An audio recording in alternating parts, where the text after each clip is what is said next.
देश में मानसून का मिजाज अब एक नया मोड़ लेने जा रहा है। 27 अगस्त के बाद से उत्तर पश्चिम और मध्य भारत के मौसम में बड़ा फेरबदल देखने को मिलेगा।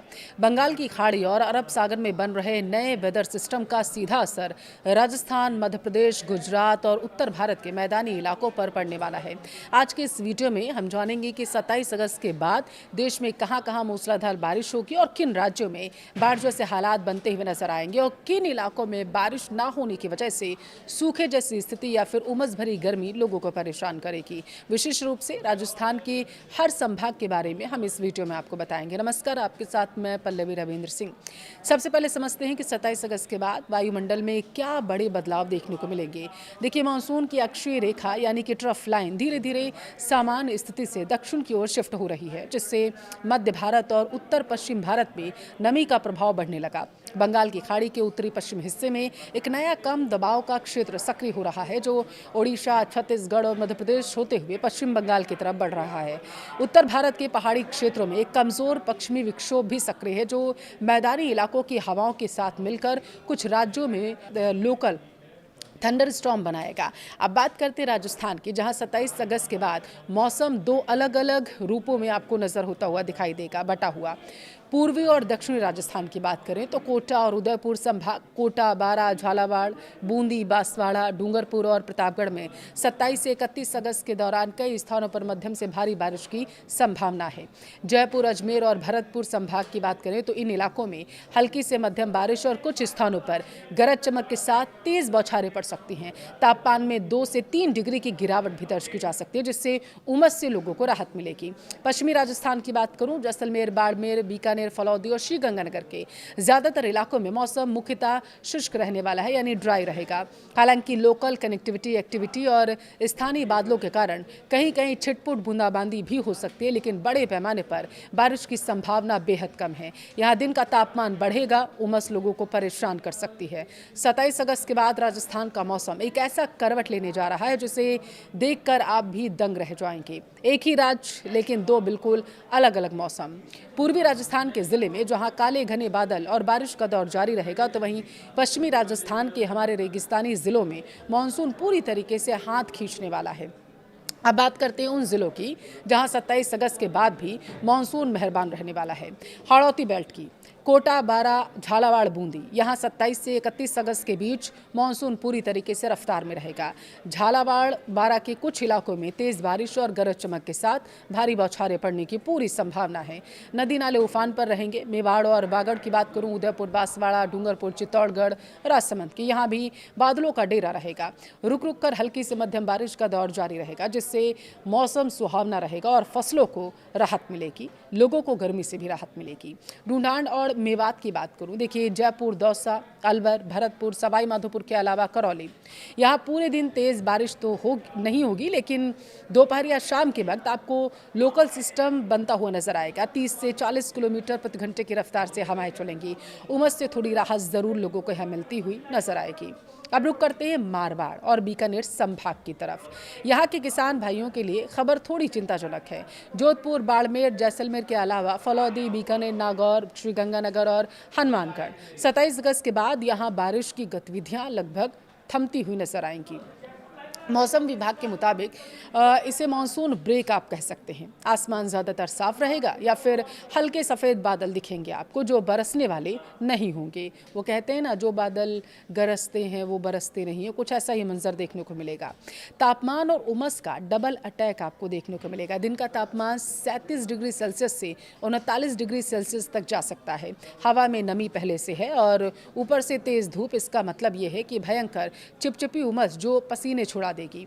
अगर कोई लोकल बादल बन भी गया तो कहीं कहीं 5 से 10 मिनट की छुटपुट बूंदाबांदी हो सकती है, बस और कुछ नहीं। लेकिन बड़े स्तर पर कोई अच्छी बारिश की उम्मीद आप मत करिएगा 1 से 2 सितंबर तक के लिए। इस मौसम का आपकी फसलों पर क्या असर पड़ेगा, यह भी आप नोट कर लीजिए। पश्चिमी राजस्थान वाले जो किसान हैं, अगर आपने ग्वार, बाजरा, मूंग या मूंगफली बो रखी है और अगर आपके पास ट्यूबवेल या नहरी पानी की सुविधा है, तो हल्की सिंचाई की तैयारी आप रखिए। बारिश के भरोसे ज़्यादा दिन ना बैठे क्योंकि ज़मीन की नमी तेजी से उड़ेगी। पूर्वी राजस्थान वाले किसान आप ध्यान दीजिएगा क्योंकि सोयाबीन और मक्का के खेतों में अगर पानी भर रहा है तो निकास नाली तुरंत साफ कर लीजिए। कीटनाशक या यूरिया का छिड़काव तभी करें जब आसमान में तेज धूप खिली हुई हो, नहीं तो बारिश आपकी खाद बहा ले जाएगी। आइए अब नजर डालते हैं देश के बाकी हिस्सों पर। पहले नंबर पर भारी बारिश वाले क्षेत्र कौन से हैं आपको मैं वो बताती हूँ। मध्य भारत, मध्य प्रदेश विशेषकर पश्चिमी एमपी, छत्तीसगढ़, महाराष्ट्र का विदर्भ और कोंकण गोवा क्षेत्र में लगातार बारिश का दौर जारी रहेगा। तो वहीं गुजरात की बात करूं तो 28 अगस्त के बाद गुजरात के सौराष्ट्र और पूर्वी हिस्सों में बारिश की गतिविधियां देखने को मिलेंगी। पहाड़ी राज्यों की बात करती हूं, उत्तराखंड और हिमाचल प्रदेश के कुछ जिलों में भूस्खलन और तेज बारिश का असर देखने को मिलेगा। यहाँ के लिए येलो अलर्ट जारी किया गया है। दूसरे नंबर पर आता है सामान्य छिटपुट बारिश कहाँ पर होगी आपको वो बताते हैं। ये कौन से इलाके हैं? दरअसल उत्तर प्रदेश, बिहार, दिल्ली एनसीआर, पंजाब और हरियाणा में व्यापक बारिश की संभावना है। यहाँ केवल स्थानीय स्तर पर छिटपुट बारिश या बादलों की आवाजाही रहेगी। तीसरा आपको बताती हूँ सूखा और शुष्क मौसम कौन से हैं, कहाँ कौन से ऐसे इलाके होंगे। देखिए आंतरिक कर्नाटक हो गया, तमिलनाडु हो गया, लद्दाख, पश्चिमी राजस्थान के सीमावर्ती इलाकों में मानसून कमजोर रहेगा जिससे इन इलाकों में बारिश की कमी दर्ज की जाएगी। फसलों को अतिरिक्त सिंचाई की आवश्यकता यहाँ पर होगी। मौसम के इस बदलते मिजाज को देखते हुए कुछ सावधानियां भी बरतनी बेहद जरूरी हैं। मानसून 2026 की शुरुआत में जब लंबे चौड़े दावे किए जा रहे थे कि इस बार राजस्थान में झमाझम बारिश होगी, बांध लबालब भरे रहेंगे, खरीफ की फसलों की फायदा मिलेगा, तब उम्मीदें ज़्यादा थीं। लेकिन आज अगस्त का आखिरी हफ्ता आ चुका है और धरातल की हकीकत इन दावों को कोसों दूर लेकर चली गई है। पश्चिमी राजस्थान के कई जिले बारिश की बूंद बूंद को तरसने लगे हैं, तो वहीं पूर्वी राजस्थान में भी उम्मीद के मुताबिक बारिश उतनी ज़्यादा नहीं हुई है जितनी होनी चाहिए थी। आंकड़ों को अगर नज़र डालें तो आप देखिए पश्चिमी राजस्थान का हाल क्या है। जैसलमेर, बाड़मेर, बीकानेर, फलौदी, जोधपुर और नागौर के कई हिस्सों में सामान्यतः 20% से लेकर 35% तक का बारिश रिकॉर्ड दर्ज की गई। जुलाई के अंत से लेकर पूरे अगस्त महीने को अगर हम देखें तो इन जिलों में 15 से 20% तक बारिश हुई है। लगातार एक भी मानसूनी स्पेल नहीं आया। जहां बारिश हुई भी वहां एक ही दिन में 2 घंटे तेज पानी गिरा और फिर अगले 10 दिनों तक चिलचिलाती गर्मी हुई है। इसे बारिश का सामान्य वितरण नहीं कहा जा सकता क्योंकि ऐसी बारिश जमीन में रिसने के बजाय बहसी जाती है। अब आते हैं सबसे अहम सवाल पर, आखिर राजस्थान तक बादल पहुंचे क्यों नहीं? इसके पीछे देखिए 5 बड़े भौगोलिक और जलवायु कारण माने जा रहे हैं जो जिम्मेदार हैं। पहला, मानसून ट्रफ का उत्तर की ओर शिफ्ट हो जाना। मानसून की जो मुख्य अक्षीय रेखा होती है वह इस बार ज़्यादातर समयबद्ध मध्य भारत के ऊपर टिकने के बजाय हिमालय की तलहटी की ओर खिसकने लगी है। इसे मौसम विज्ञान में ब्रेक मानसून कहा जाता है। जब ट्रफ उत्तर में जाती है तो मैदानी राज्यों में बारिश पूरी तरीके से रुक जाती है। दूसरा पॉइंट क्या है? अरब सागर ब्रांच का कमजोर पड़ना। देखिए राजस्थान में पश्चिमी हिस्से को सबसे ज्यादा बारिश अरब सागर की मानसूनी शाखा देती है। इस बार अरब सागर में नमी वाले सिस्टम गुजरात और महाराष्ट्र के तटीय इलाकों तक ही सीमित रह गए। राजस्थान के रेगिस्तानी हिस्सों तक आते आते कमजोर पड़ गए।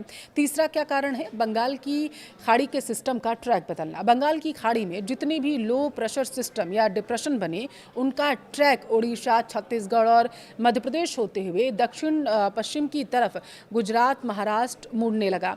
वे सिस्टम मध्य प्रदेश को पार करके राजस्थान के आंतरिक हिस्सों तक उस ताकत से नहीं पहुंच पाया जिस तरीके की उम्मीद जताई जा रही थी आईएमडी को। चौथा क्या कारण है? अरावली पर्वतमाला की दिशा और वायुमंडलीय शुष्कता। देखिए अरावली पर्वत श्रृंखला मानसूनी हवाओं के समानांतर होने के कारण पश्चिमी राजस्थान में बादलों को रोक नहीं पाती।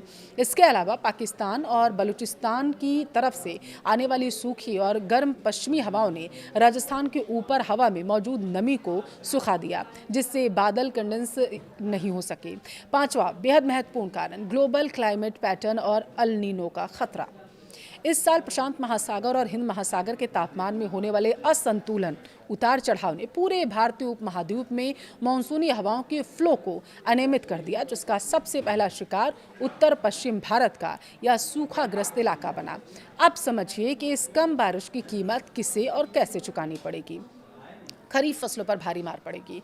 बाजरा, मूंग, मोठ, ग्वार फली को नुकसान होगा। पश्चिमी राजस्थान की जीवन रेखा मानी जाने वाली ये दलहन और तिलहन फसलें समय पर बारिश न मिलने से फूल आने से पहले ही सूखने की कगार पर पहुंच चुकी हैं। सोयाबीन और मक्का की बात करूं तो पूर्वी राजस्थान में जहां नमी की कमी हुई, वहां उत्पादन में 20 से 30% तक की सीधी गिरावट दर्ज की गई है। भूजल स्तर की बात करूं, इसका भी नुकसान होगा। देखिए, बारिश न होने से ट्यूबवेल और कुओं का जल स्तर नीचे चला जाएगा। नलकूपों पर निर्भर किसानों का बिजली और डीजल का खर्चा दोगुना हो जाएगा। तीसरा नुकसान, बांधों का खाली रह जाना और रबी सीजन का संकट आ जाना। बीसलपुर, जवाई माही या राणा प्रताप सागर कई प्रमुख बांधों में उम्मीद के मुताबिक पानी का इनफ्लो नहीं हुआ है। इसका सीधा असर आने वाले सर्दियों के मौसम यानी गेहूं, सरसों, चने, रबी बुआई पर सीधे तौर पर पड़ेगा, क्योंकि नहरों में पानी कम छोड़ा जाएगा। चौथा क्या नुकसान, चारे और पशुधन का संकट बढ़ जाएगा। राजस्थान की ग्रामीण अर्थव्यवस्था पशुपालन पर टिकी है। बारिश की कमी से गोचर और चरागाह सूख जाएंगे, जिससे आने वाले महीनों में चारे के दाम आसमान छूने लगेंगे। क्या मानसून 2026 की कहानी यहीं खत्म हो गई है? पूरी तरीके से तो ऐसा नहीं लगता। मौसम विज्ञानियों के मुताबिक सितंबर के पहले पखवाड़े में मानसून की वापसी हो सकती है, ऐसा माना जा रहा है। अगर सितंबर में बंगाल की खाड़ी से एक मजबूत सिस्टम निकल आता है तो वह जाते जाते कुछ हद तक सूखे के घावों पर मरहम की तरह काम करेगा। लेकिन किसानों और प्रशासन को अब वाटर बस्टिंग यानी पानी के बेहद संभल कर इस्तेमाल की रणनीति पर काम करना होगा। आपके ज़िले में इस सीज़न में फसलों की क्या स्थिति है? क्या आपके यहाँ भारी बारिश की देखी गई, कमी महसूस हुई या फिर स्थिति सामान्य है? कमेंट में ज़रूर बताइएगा।